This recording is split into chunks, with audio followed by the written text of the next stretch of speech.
नमस्कार, शीतल की कहानी में आज फिर आपका स्वागत है।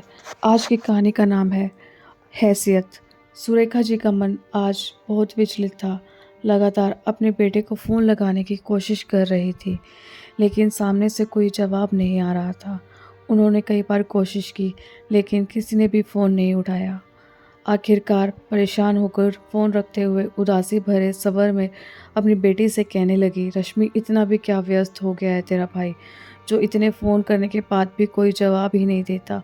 तभी अपनी माँ को हौसला देते हुए रश्मि बोली, अरे माँ, तुम भी हद करती हो। जब भाई ने एक बार फ़ोन नहीं उठाया तो बार बार फ़ोन करने से क्या फ़ायदा। बिना बात ही खुद ही परेशान हो रही हो और उन्हें भी परेशान कर देती हो, और फिर गुस्से में अगर भैया कुछ बोल देंगे तो तुम्हारी आंखों से आंसू बहने लगेंगे। अरे वह इस समय अपनी नौकरी में व्यस्त होंगे, कितना काम होता होगा उन्हें। अब ऐसे में वह अपना काम देखेंगे या तुमसे फ़ोन पर बातें ही करते रहेंगे। हाँ रश्मि, बात तो तूने बिल्कुल ठीक कही। बेचारा मेरा बच्चा इतना काम करता है, उसे फुर्सत कहाँ होगी। अब मैं उससे बार बार फ़ोन करके परेशान नहीं करूँगी। जब उससे फुर्सत होगी तब वह खुद ही फ़ोन कर लेगा। इतना कहकर सुरेखा जी खाना बनाने के लिए रसोई घर में चली गई। सुरेखा जी उस दिन को याद करने लगी जब उनके बेटे रितेश का जन्म हुआ था। सुरेखा जी और उनके पति अशोक जी की खुशी का तो कोई ठिकाना ही नहीं था। वर्षों की तमन्ना पूरी हुई जब शादी के पूरे 10 वर्ष के बाद उन्हें माता पिता बनने का सौभाग्य प्राप्त हुआ था।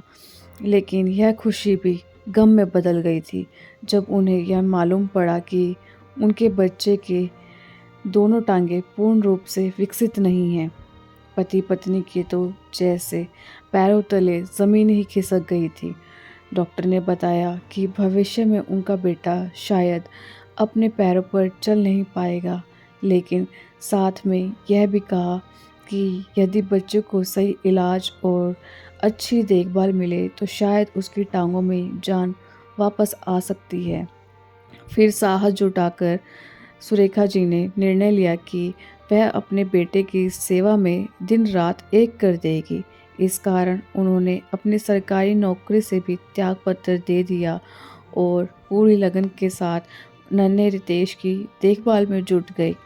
उधर किशोर जी ओवरटाइम करके अपने बेटे के इलाज के लिए पैसा जुटाने लगे और देश के बड़े से बड़े अस्पताल में ले जाकर अपने बेटे का इलाज करवाया। ईश्वर की कृपा और माँ बाप की तपस्या का फल यह हुआ कि उनका बेटा 2-3 वर्ष में ही तंदुरुस्त हो गया। माता पिता को तो मानो दुनिया की सारी धन दौलत ही मिल गई हो। उसके बाद उनके घर पर उनकी बेटी रश्मि का जन्म हुआ। पर माँ बाप की तरह सुरेखा जी और अशोक जी के भी अरमान थे कि उनके बच्चे अच्छे से पढ़ लिख जाएं और बेटा अपने पैरों पर खड़ा हो जाए, चाहे उसके लिए उन्हें मन मार कर ही गुजारा क्यों ना करना पड़े। आखिर बेटा बुढ़ापे में हमारा सहारा बनेगा। ऐसी सोच रखते हुए उन्होंने अपने बेटे को कामयाबी के शिखर तक पहुंचाने के लिए कोई कसर बाकी नहीं छोड़ी थी। एक दिन अपने बेटे को कामयाब बनाने का उनका ये सपना भी पूरा हो गया, लेकिन उसके कुछ समय बाद अशोक जी हृदयघात के कारण इस दुनिया से चल बसे। अतीत की यादों में खोई सुरेखा जी भूल ही गई थी कि उन्होंने गैस पर दूध चढ़ाया है। तभी रश्मि अंदर आई और बोली, ओहो माँ, कहाँ खोई हो? सारा दूध उबल कर गिर गया। सुरेखा जी हड़बड़ाकर सारा दूध साफ करने लगी। तभी फ़ोन की घंटी बजने की आवाज़ आई।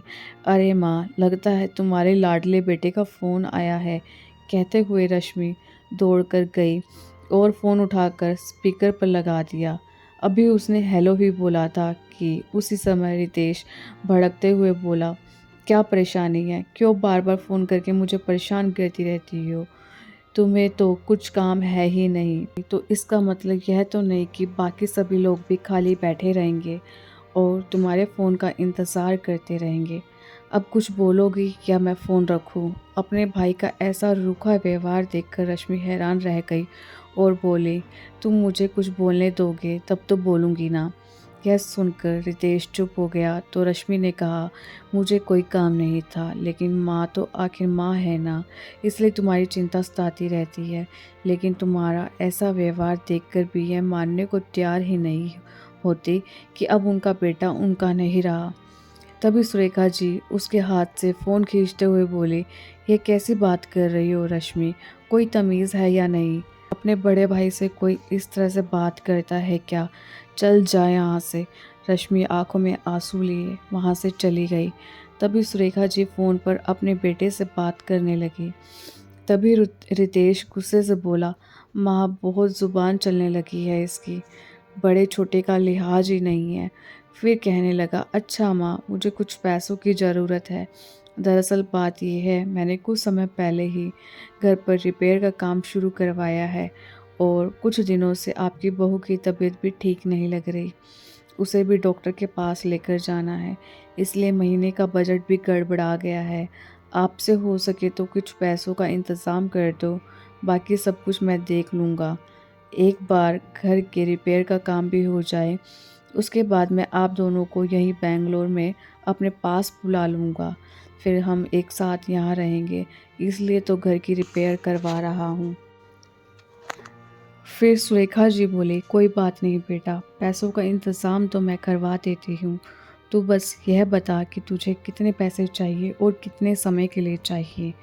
अपनी माँ की बात सुनकर रितेश को गुस्सा आ गया और बोला, ये क्या बात हुई माँ, कितने समय के लिए चाहिए से आपका क्या मतलब है? फिर सुरेखा जी मायूसी भरे स्वर में बोली, दरअसल बेटा बात यह है कि अब ले देकर हमारे पास केवल यह घर ही बचा है, इसके अलावा तो और कुछ है भी नहीं हमारे पास। यहाँ तक कि अपने सोने के जेवर जो मैंने रश्मि के लिए रखे थे, वो भी मैं तुझे दे चुकी हूँ। जब तूने कहा था कि रितु की माँ यानी कि समधन जी बहुत बीमार है, तब उनके इलाज के लिए तुझे पैसे चाहिए थे बेटा, तूने तब कहा था कि मैं जल्दी से पैसे लौटाकर आपके गहने वापस दे दूंगा, लेकिन वह भी तुमने अब तक नहीं दिए। बेटा तेरी बहन भी अब छोटी बच्ची नहीं रही, कॉलेज में पढ़ रही है, 2-4 साल बाद उसकी शादी के बारे में भी सोचना है। माँ तुम इस बात की चिंता बिल्कुल मत करो, तुम्हें कुछ करने की ज़रूरत नहीं पड़ेगी, मैं सब संभाल लूँगा। बस एक बार रिपेयर का काम ख़त्म हो जाने दो, इसके बाद मैं सबसे पहले आपके जेवर ही छुड़वाऊँगा, बाकी की उधारी बाद में चुकता करूँगा। बेटे की यह बात सुनकर सुरेखा जी बोली, ठीक है बेटा, कितने पैसे चाहिए तुम्हें? मैं कहीं से पैसा उधार लेने का इंतज़ाम करती हूँ। फिर रितेश बोला, माँ इस बार मुझे कुछ ज़्यादा पैसों की ज़रूरत है, 8-10 हज़ार रुपये से तो काम नहीं चलेगा। इस बार मुझे कम से कम 5 लाख रुपयों की ज़रूरत है। बेटे की यह बात सुनकर माँ हैरान रह गई और सोचने लगी, इतनी बड़ी रकम का इंतज़ाम मैं कैसे करूँगी? तभी रितेश बोला, आप एक काम कीजिए माँ, आप घर को गिरवी रख दीजिए। घर गिरवी रखकर हमें अच्छे खासे पैसे मिल जाएंगे। लेकिन घर गिरवी रखने की बात सुनकर सुरेखा जी ने साफ साफ मना कर दिया और बोली, बेटा ले देकर यह मकान ही है हमारे पास, अगर इसे भी मैं गिरवी रख दिया फिर कर्ज ना उतार सके तो ये भी हमारे हाथ से निकल जाएगा और फिर हम कहाँ भटकते फिरेंगे।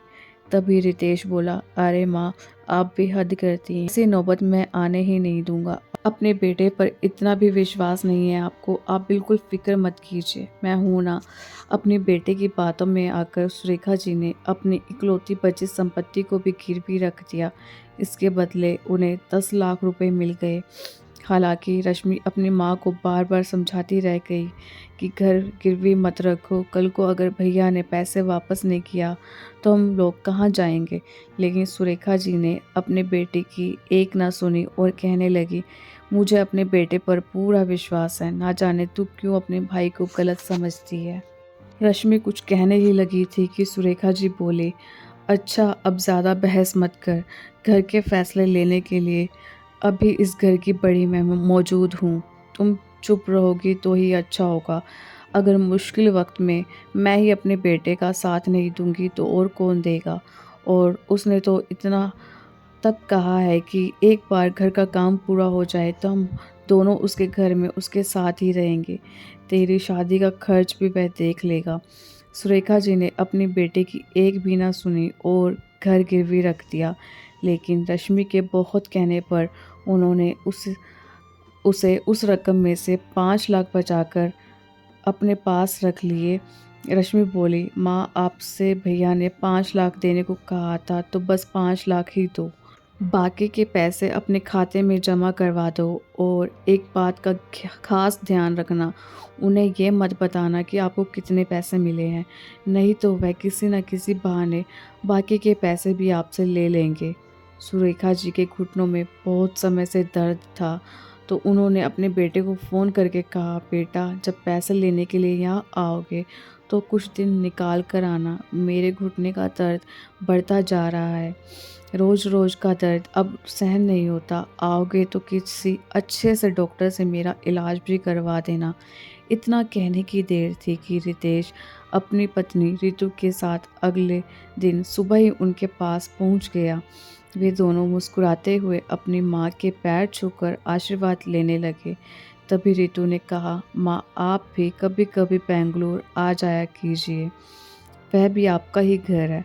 तभी सुरेखा जी ने कहा, बहू तुम फिक्र मत करो, तुम्हारे घर की रिपेयर का काम पूरा हो जाएगा तो हम तुम्हारे घर में तुम्हारे साथ ही रहेंगे। क्यों रितेश, ठीक कहा ना मैंने?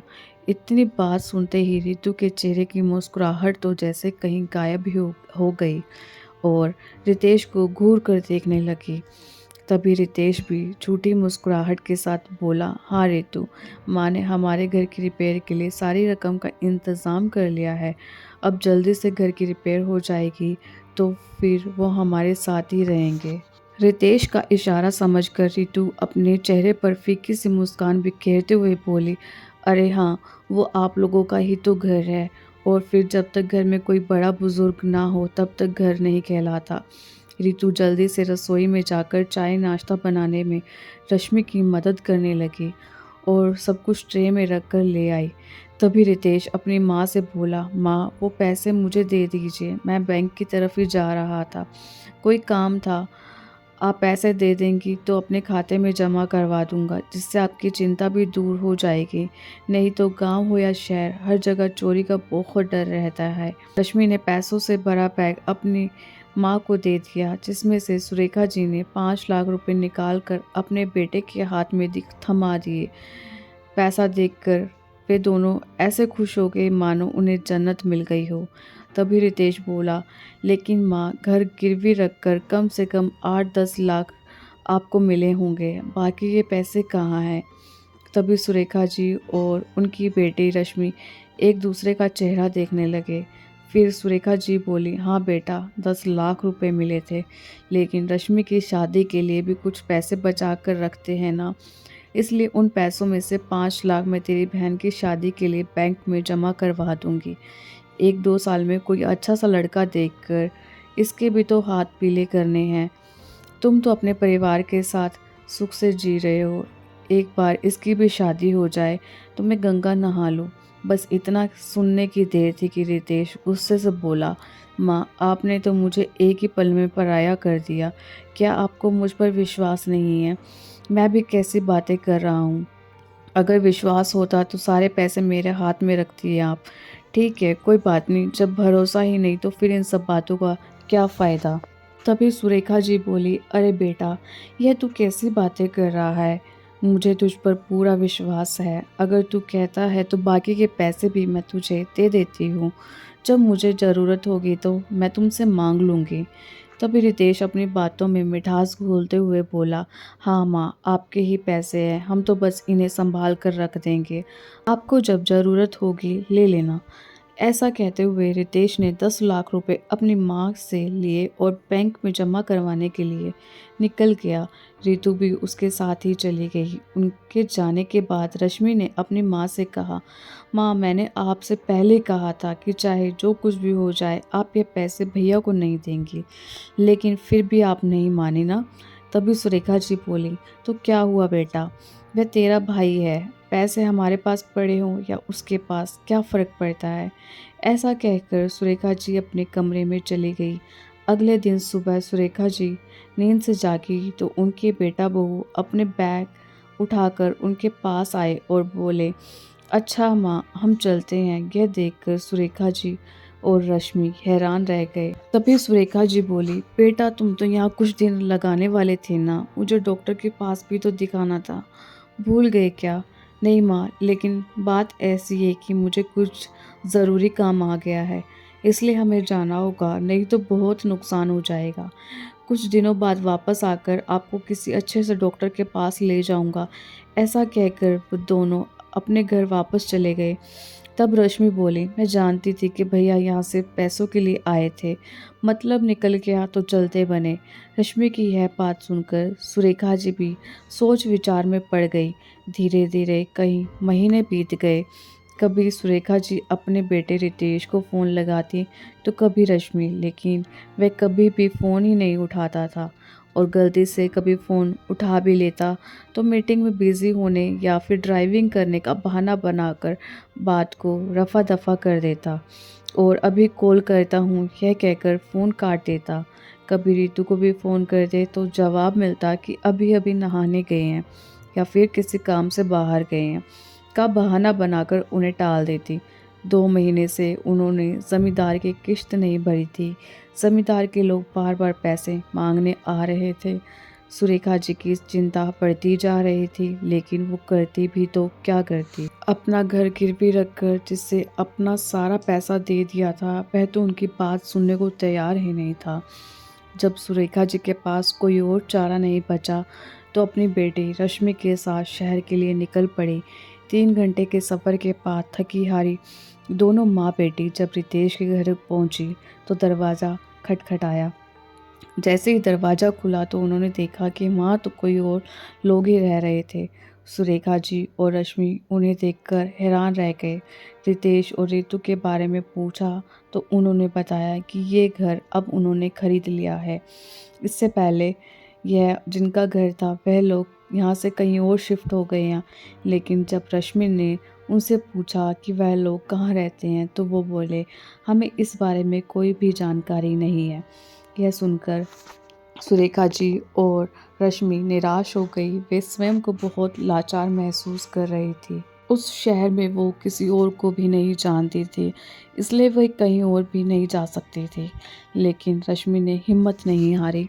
उसने फिर से अपने भाई को फ़ोन लगाया, लेकिन अब भी रितेश ने फ़ोन नहीं उठाया। रश्मि आसपास के लोगों से पूछने लगी, लेकिन किसी को कुछ मालूम नहीं था। थक हार कर वे लोग अभी वापस जाने ही लगे थे कि इतने में एक कोरियर वाला आया जो रितेश के नाम का पार्सल लेकर आया था। रितेश को वहाँ ना पाकर वह पार्सल पर लिखे नंबर पर फ़ोन करने लगा और बोला, सर मैं आपका पार्सल लेकर आया हूँ, आप मुझे अपना नया एड्रेस बता दीजिए, मैं वहीं आ जाता हूँ। रश्मि ने यह बात सुनी तो उसके दिमाग में एक आइडिया आया। वो कोरियर वाले से बोली, भैया कहीं आप रितेश से बात तो नहीं कर रहे थे? तभी कोरियर वाले ने उनकी ओर देखा और बोला, जी हाँ उन्हीं से बात कर रहा था, लेकिन आप ये सब क्यों पूछ रहे हैं? भैया दरअसल वो मेरे भाई हैं, आज उनका जन्मदिन है और हम उन्हें सरप्राइज़ देना चाहते थे, इसलिए हम उन्हें यहाँ बिना बताए ही आ गए और यहाँ आए तो पता चला कि वह अब कहीं और रहते हैं। यदि आप हमें उनका नया पता बता दें तो आपकी बड़ी मेहरबानी होगी। उनकी बातें सुनकर कोरियर वाले ने एक पेपर पर उन्हें रितेश की बिल्डिंग का पता लिखकर दे दिया। थोड़ी ही देर में सुरेखा जी और रश्मि ऑटो में बैठकर उस बिल्डिंग के सामने पहुंच गए जहां रितेश ने अपना बड़ा फ्लैट खरीदा था। रितेश का फ्लैट एक बहुत बड़ी सोसाइटी में था जहां ऊंची ऊंची बहुमंजिला इमारत बनी हुई थी। सुरेखा जी ने इतनी ऊंची इमारतें पहले बार देखी थी। अपनी बेटी से बोली, हे भगवान देख तो रश्मि, यह इमारतें कैसे आसमान को छू रही हैं। वे दोनों जैसे ही अंदर जाने लगे तो गार्ड ने उन्हें सोसाइटी के अंदर आने से रोक दिया। कोरियर वाले ने तो गार्ड को पार्सल पकड़ाया और नाम बताकर चलता बना, परंतु वो माँ बेटी सोसाइटी के बाहर खड़ी रितेश का इंतजार करती रही। कई बार गार्ड को नाम बताकर कहा कि मेरे भैया को खबर कर दीजिए कि उनकी माँ और बहन गांव से आई हैं, लेकिन गार्ड को उनकी बातों पर यकीन नहीं था। सुरेखा जी एक पुरानी सी साड़ी पहने हुए आई थी और रश्मि ने बहुत साधारण सलवार सूट पहना हुआ था। सुरेखा जी बार बार उन इमारत को देखती जा रही थी। फिर रश्मि ने गार्ड से हाथ जोड़कर प्रार्थना की वह उनका यकीन करे कि उनके भाई रितेश को उनके आने की सूचना दे या फिर उन्हें ही अंदर जाने दे। लेकिन इस पर गार्ड ने कहा, तुम लोगों को तो कोई और काम है ही नहीं। बड़ी बड़ी इमारतें देखी नहीं कि काम मांगने के लिए आ गए। लेकिन इस सोसाइटी में काम वाली ऐसे ही नहीं रखी जाती। इन घरों में जो भी काम करती हैं सबसे पहले उनकी पुलिस वेरिफिकेशन कराई जाती है, तब कहीं जाकर उन्हें काम पर रखा जाता है। तभी सुरेखा जी बोली, यह आप कैसी बातें कर रहे हैं? क्या मैं और मेरी बेटी आपको काम वाली बाई नज़र आते हैं? हम किसी के घर काम करने वाले नौकर नहीं हैं। हमारा बेटा इसी बिल्डिंग में रहता है, तभी हम उससे मिलने आए हैं। यह सुनकर गार्ड हंसने लगा और बोला, लेकिन तुम्हारी हालत देखकर तो नहीं लगता कि तुम्हारा बेटा इतनी बड़ी बिल्डिंग में रहता है। गार्ड की इस बात पर रश्मि को बड़ा गुस्सा आया और बोली, आप मेरी माँ से ये ऐसे कैसे बात कर सकते हैं? क्या आपको बात करने की तमीज़ नहीं है? अगर मेरे भैया को पता चल पड़ा कि आपने ऐसे बात की है तो वह आपको छोड़ेंगे नहीं। कि उस बिल्डिंग में रहने वाला एक बुजुर्ग व्यक्ति आया और रश्मि से पूछने लगा, आखिर बात क्या है? तब रश्मि ने सारी बात कह सुनाई। फिर उस बुजुर्ग व्यक्ति ने गार्ड से कहा, यदि वह कह रही है कि उसका भाई इस बिल्डिंग में रहता है तो मान क्यों नहीं लेते? फिर गार्ड ने कहा, लेकिन इन लोगों को देखकर मुझे नहीं लगता कि इनका बेटा इस बिल्डिंग में रहता होगा। परंतु उन बुजुर्ग अंकल के बार बार कहने पर गार्ड ने उन्हें अंदर जाने दिया। सुरेखा जी अपनी बेटी के साथ सोसाइटी के अंदर तो आ गई, परंतु अब जाए कहाँ, यह सोच सोचकर वे दोनों परेशान थी। एक बिल्डिंग में ही सैकड़ों मकान बने हुए थे और न जाने कितनी ऐसी इमारतें वहाँ खड़ी थी। तभी रश्मि की नज़र सामने से आ रहे उसके भाई रितेश पर पड़ी। रितेश के साथ उसके कुछ खास दोस्त भी थे। रितेश ने अपने फ्लैट के बाहर पहुंचकर बेल बजाई। रितेश को देखते ही रश्मि अपनी माँ को लेकर उसकी ओर तेजी से गई। उसी समय रितु ने दरवाज़ा खोला तो सुरेखा जी दौड़कर रितेश की ओर गई और अपने बेटे को गले लग गई और रोते हुए बोले, बेटा कहाँ था तू? कब से हम तुझे ढूंढ रहे हैं। क्या तुझे मालूम है गार्ड ने हमें 2 घंटे से बाहर ही रोक रखा था और वह तो हमें काम वाली बाई तक बोल रहा था। तूने नया घर लिया और हमें बताया भी नहीं। फिर अपनी साड़ी के पल्लू से आंसू पोंछते हुए बोले, चल वह सब छोड़, यह बता तू कैसा है। सुरेखा जी और रश्मि सुबह से यहाँ वहाँ भटक रही थी, जिस कारण उनकी हालत खराब हो चुकी थी और उनके कपड़े भी गंदे हो चुके थे। अपने दोस्तों के सामने अपनी माँ को ऐसी हालत में देखकर रितेश के पसीने छूट गए। उसने सोचा, यदि मेरे दोस्तों को पता चला कि यह मेरी माँ और बहन है तो मेरी इज्जत की धज्जियाँ उड़ जाएंगी। उसे समझ नहीं आ रहा था कि वह क्या करे। तभी रितु ने कहा, अरे बिना मतलब गले पड़ रहे हो, आप लोग कौन हैं? आप यहाँ क्या कर रहे हैं? रितेश भी बोला, कौन हो तुम लोग? अगर तुम लोग यहाँ काम मांगने आए हो तो हमारे घर में पहले से ही काम वाली बाई लगी हुई है। अपने बेटे के मुंह से यह शब्द सुनकर सुरेखा जी को तो जैसे काटो तो खून नहीं, वह जड़वत खड़ी हुई उसे देखती ही रह गई। सोचने लगी कि जिस बेटे के लिए उन्होंने आज तक इतना त्याग किया था, कैसे वह बेटा आज अपनी माँ को ही पहचानने से इनकार कर सकता है। उनकी आंखों से तो जैसे आंसुओं का झरना ही फूट पड़ा। तभी रश्मि आगे बढ़कर अपनी माँ के आंसू पोंछने लगी और बोली, भैया क्या सचमुच आप नहीं जानते यह कौन है? यह वही बदकिस्मत माँ है जिसने आप जैसे नालायक बेटे को जन्म दिया, अपनी पूरी ज़िंदगी आप पर न्यौछावर कर दी। यह वही माँ है जिसके प्यार और विश्वास को धोखा देकर आज तुम इस आलीशान सोसाइटी में रहते हो। रश्मि के मुंह से यह बात सुनकर रितेश के दोस्त हैरानी से उसकी ओर देखने लगे। तभी रितेश बोला, 2 पैसे की औकात नहीं है और मुझे ज्ञान दे रही हो। न जाने कहाँ कहाँ से चले आते हैं।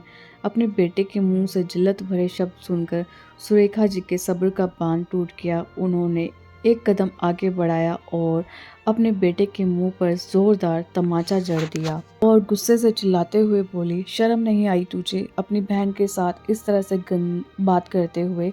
तभी रितु बोली, तुम्हारी हिम्मत कैसे हुई मेरे पति पर हाथ उठाने की? उसके इतना कहने की देर थी कि सुरेखा जी ने उसे भी एक थप्पड़ रसीद कर दिया। काश ये थप्पड़ मैंने तभी लगा दिया होता जब तूने मुझसे मेरे सारे गहने लेकर बेच खाए थे, लेकिन सारी गलती मेरी ही थी। मैं ही अपने बेटे के प्यार में इतनी अंधी हो गई कि अपनी बेटे की एक बात भी नहीं सुनी। वह हमेशा मुझे चेतावनी देती थी कि कुछ पैसा अपने लिए बचा कर रखो, लेकिन मैं ही तुझ जैसे नालायक पर भरोसा करके अपना सब कुछ तुझे दे दिया। काश मैंने अपनी ममता को दरकिनार करके अपना सब कुछ तुझे ना दिया होता, तो आज मेरी और मेरी बेटे की यह हालत ना होती। तभी रितेश गुस्से में बोला, तो कोई एहसान नहीं किया है तुमने ये पैसा देकर। जो कुछ भी तुमने किया वह फर्ज था तुम्हारा। तुम कोई अनोखी माँ नहीं हो। सभी माँ बाप अपने बच्चों को कामयाब करने के लिए त्याग करते हैं। फिर सुरेखा जी ने कहा, ठीक है बेटा, तूने मेरा प्यार देखा है लेकिन गुस्सा नहीं देखा। अगर मैं अपनी भरपूर कोशिश करके तुझे तेरे पैरों पर खड़ा कर सकती हूँ, तो तुझ जैसी नालायक को ज़मीन पर गिरा कर सबक भी सिखा सकती हूँ। उसी समय सुरेखा जी ने पुलिस को फ़ोन लगाया। थोड़ी देर में वो बुज़ुर्ग अंकल जिन्होंने सुरेखा जी और रश्मि की मदद की थी वहाँ पहुँच गए और उनके साथ सोसाइटी के अन्य लोग भी आ गए। बुजुर्ग अंकल बोले, ऐसी औलाद से तो औलाद ना ही होना अच्छा है। कम से कम माँ बाप को यह दिन तो नहीं देखना पड़ता। सोसाइटी के सभी लोग रितेश और उसकी पत्नी रितु पर उंगली उठा रहे थे। थोड़ी देर में पुलिस भी वहां पहुंच गई और सुरेखा जी की शिकायत पर रितेश को गिरफ्तार कर लिया गया। अब तो रितेश और उसकी पत्नी रितु की आंखें बाहर आ गई। वे दोनों सुरेखा जी से माफ़ी मांगने लगे और उनके पैरों में गिर पड़े।